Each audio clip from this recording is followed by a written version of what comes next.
Hello, I'm Harvey Sarles, a retired professor, first of anthropology, then of cultural studies and comparative literature at the University of Minnesota. I retired about a year and a half ago and wanted to talk to you today about a famous philosopher of about 2,500 years ago, and the notion that ideas are becoming perhaps extremely important right now. Ideas that are in our heads, but that we're not totally aware of, except that we're reacting to something in the world which this man raises. And his name, he was a Greek philosopher named Heraclitus, and his most famous statement was, "You can't walk in the same river twice."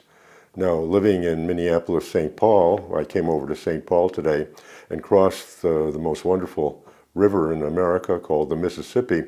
And just to place us, it's kind of interesting to be watching the river and watch it go down. And it sort of is the same river, but it's always changing. And Heraclitus was the philosopher of change. And the other part of this is that change has a kind of a opposition, and we'll talk about that in a few minutes, which is permanence. That is, nothing ever really changes. And that idea, after Heraclitus, came the major philosophers and thinkers of Western thought, which have shaped a great deal of the world, as we'll see as we go through. And the point of the talk at this moment is that the world is, no matter what we say about it, the world is a moment of extraordinary change, and we'll explore that. Ideas are very, as I said, are very important in our heads. And Heraclitus, 2,500 years ago, was followed by the philosophers that set Western thought. The main players in this are Plato and Aristotle and a guy named Parmenides. And their idea was that permanence equals reality. So we're having some kind of an odd discussion about the nature of reality, which will affect all of our being, or which does affect all of our being. And these ideas still dominate. Reality is forever, so the idea of permanence and forever have been on Western thinkers' minds. And the idea of what is a human being is very central here, because Plato particularly was the philosopher who said that we're really souls or minds. That's what we really are. And our problem then is if we live forever, as he suggested we did, that we want to be born, live, and then get back to heaven.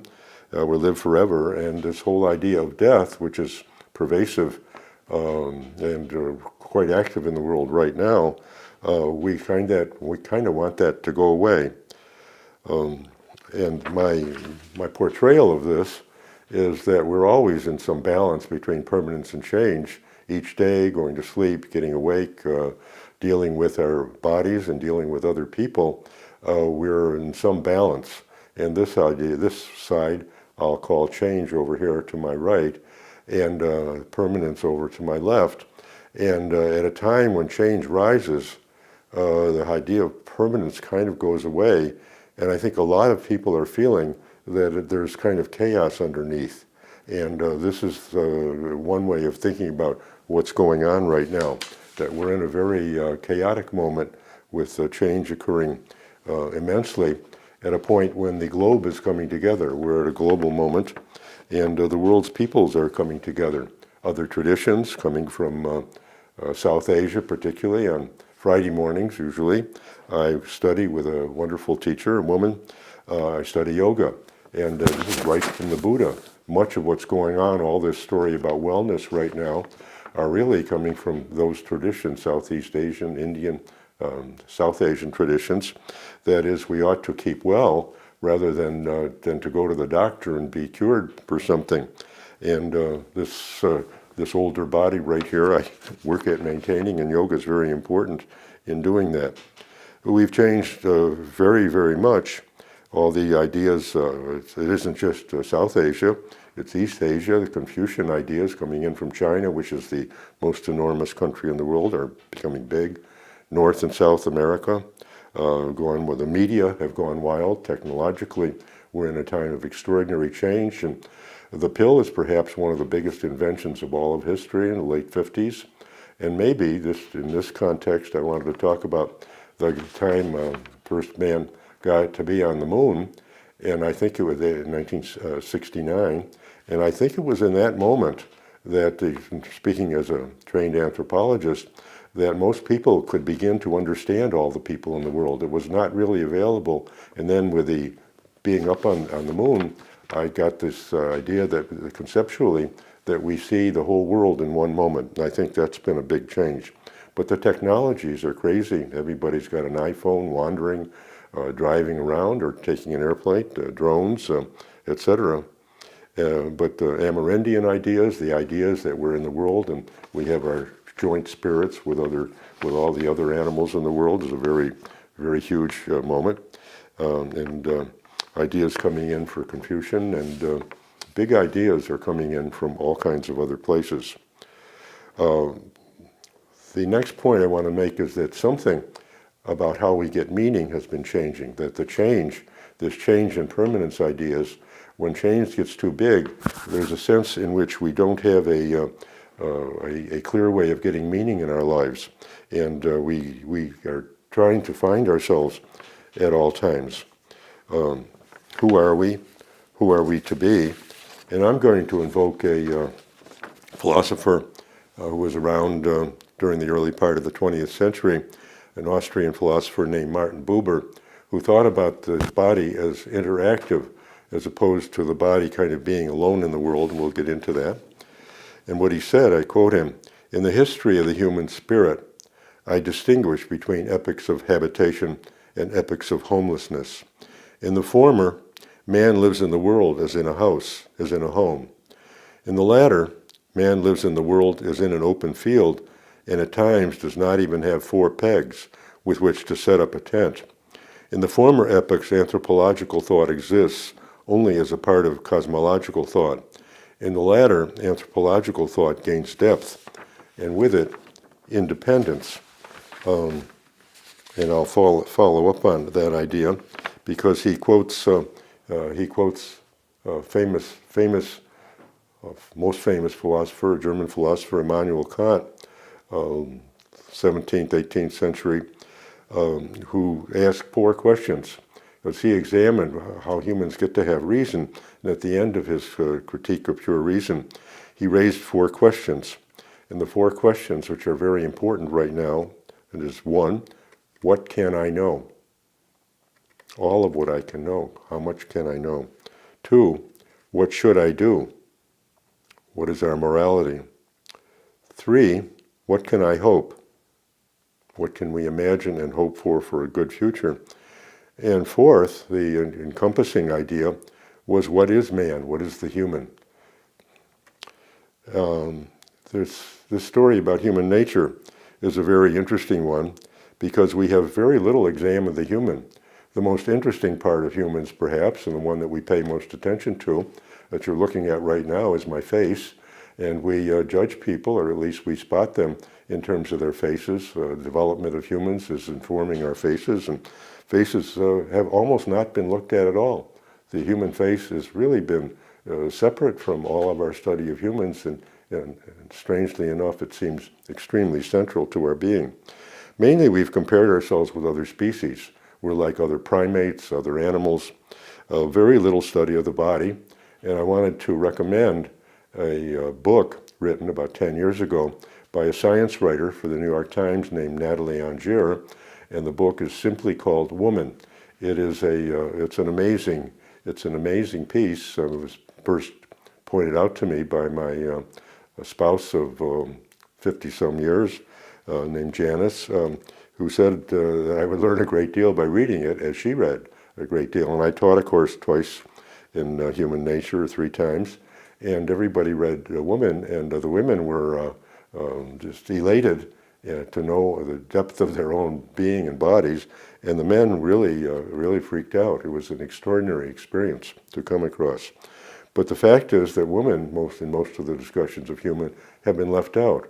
We just think of ourselves as individuals, and they all turn out to be men, and women has not been much engaged in this. And Heraclitus points out, in talking about the river, that change is the underlying reality.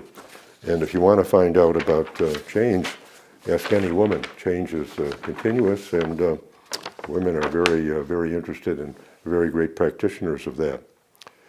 Philosophical anthropology. What is my real participation in knowing what there is to know? And I guess I call myself an anthropologist of the ordinary.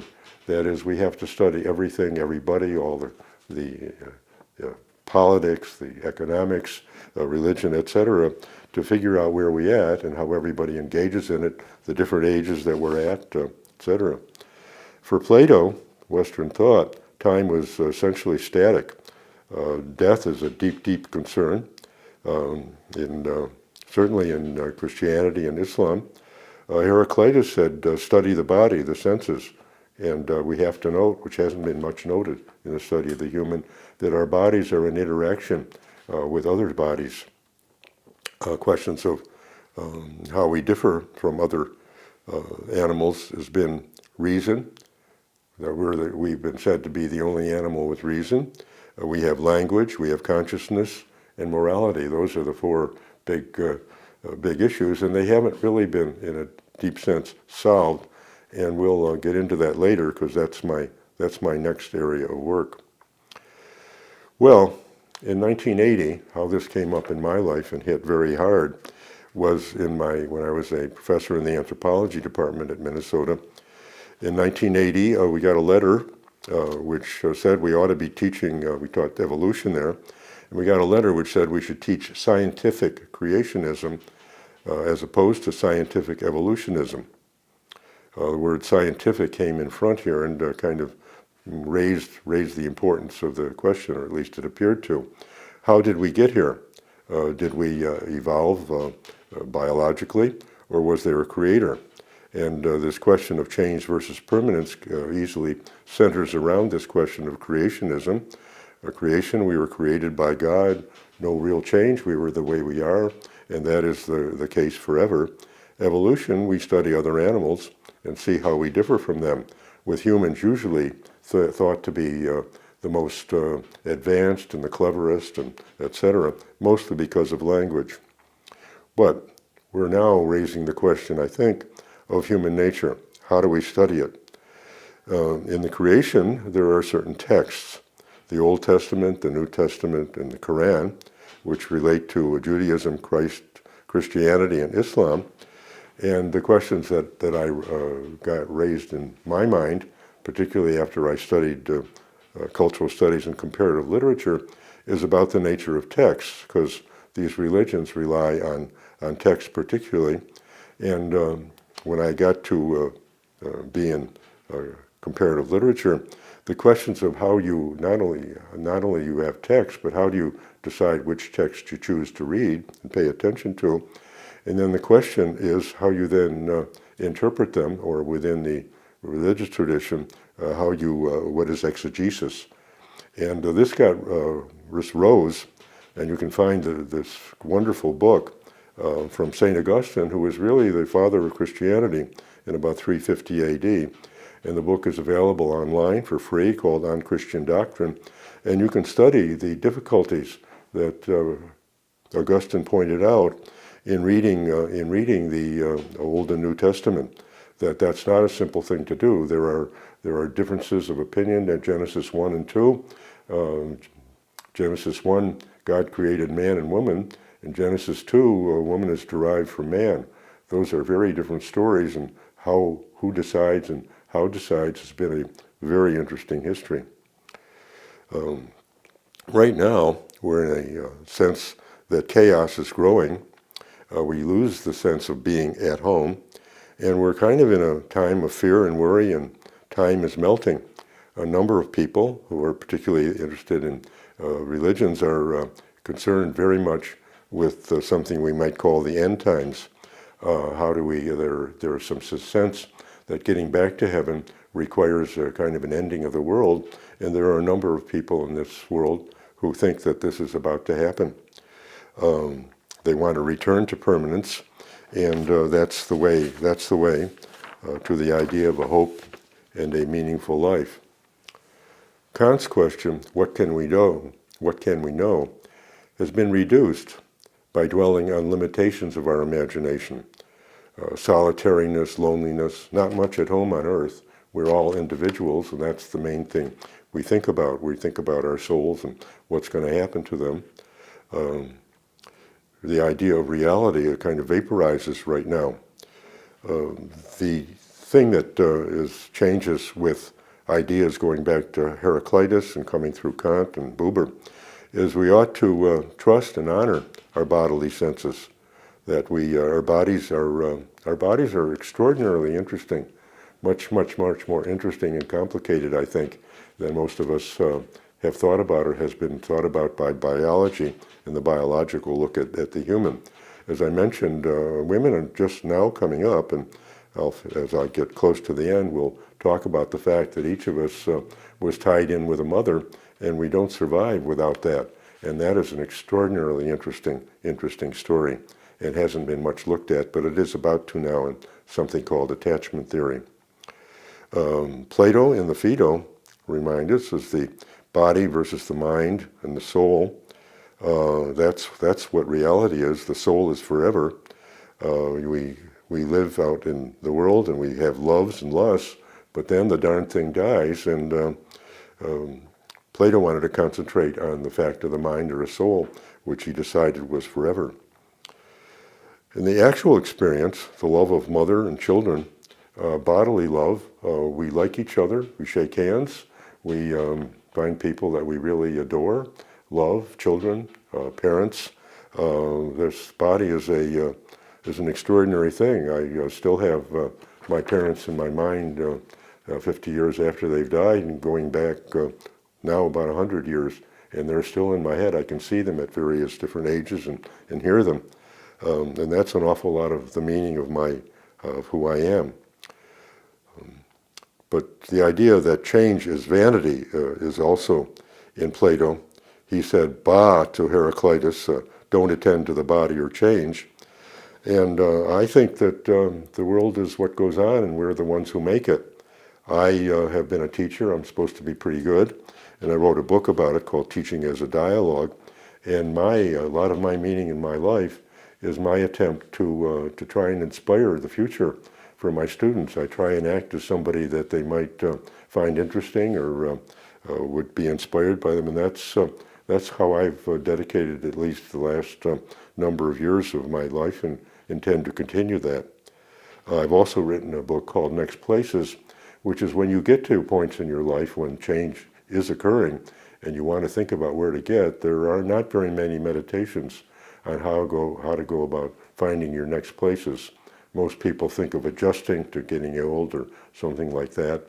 And my setting out is meditations to think about, study who you are, who you might like to be, who other people told you were, and try and find a good and continuing future.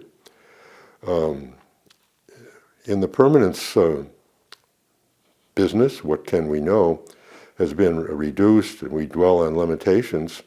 But in changing times, we ask, why do this or that?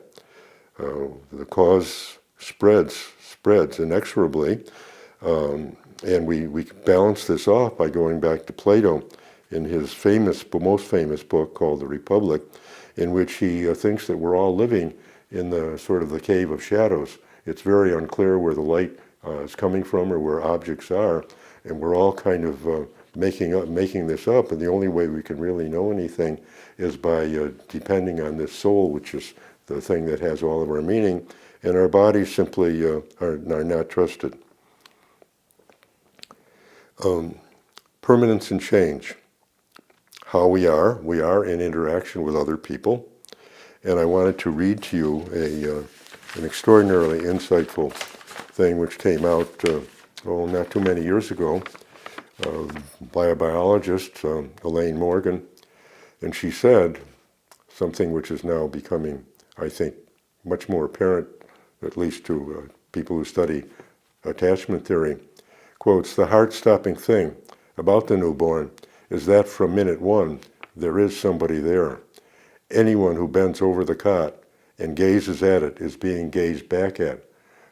We see people, we see somebody, we see characters into our children, and it's usually the birth mother, but it could be an adoptive mother, and sometimes even a father who get totally involved with their kids and in a loving and continuous relationship.